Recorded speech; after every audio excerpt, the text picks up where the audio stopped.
Are we headed into a new nuclear arms race? Hello, I'm Anand Naidu, and this is The Heat.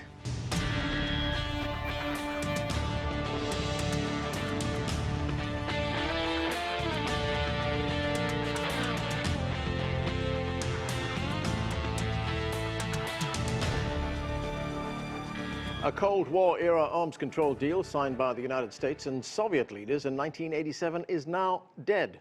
The INF Treaty banned nuclear and non-nuclear short and medium-range land-based missiles. But after the US formally pulled out of the pact in August, Russia has also suspended its obligations to the treaty. That has raised concerns. We may be headed back into another nuclear arms race. We begin with this report from CGTN's John Gilmore.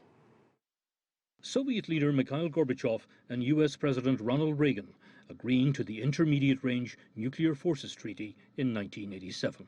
A landmark moment in controlling the nuclear arms race. The INF Treaty banned ground-launched missiles with ranges between 500 and 5,500 kilometers. The move reduced East-West tensions and helped end the Cold War. But over the years, the US and Russia have accused each other of undermining the pact. Just one example, Washington's claims that Russia's 9M729 land-based missile violated the deal. Russia has denied that. Meanwhile, Russia claims the US Aegis Ashore facility in Romania and another one under construction in Poland could be used to launch missiles violating the treaty. Last February, while blaming Russian violations, the US announced its intention to withdraw from the INF Accord. Very importantly, one side has not been adhering to it. We have, but one side hasn't. So unless they're going to adhere, we shouldn't be the only one. Shortly after the treaty was officially scrapped in August, the US tested a missile banned under INF treaty rules. Russia's President Vladimir Putin was quick to respond. I instruct the Ministry of Defense of the Russian Federation, the Ministry of Foreign Affairs and other relevant departments to analyze the level of threat for our country created by the actions of the US and to take comprehensive measures to prepare a symmetric response. The INF Treaty had reduced the threat of a short-range nuclear war in Europe. Now Europe is again concerned about being caught in the middle of a nuclear arms build-up between the US and Russia.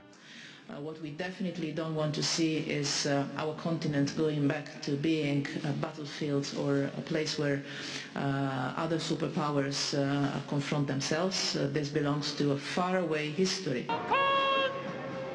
Some see China's growing military strength as a factor in the US decision to abandon the treaty, as it seeks to counter Beijing.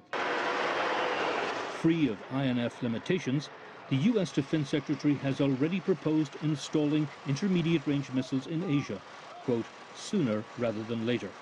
China has warned against such action. And as fears of a new arms race grow, Russia says it wants to avoid that. We, as you know, never wanted, do not want, and will not be pulled into an expensive arms race destructive for our economy. But with the INF Treaty now dead, avoiding a return to a nuclear arms escalation may be hard to do. John Gilmore, CGTN.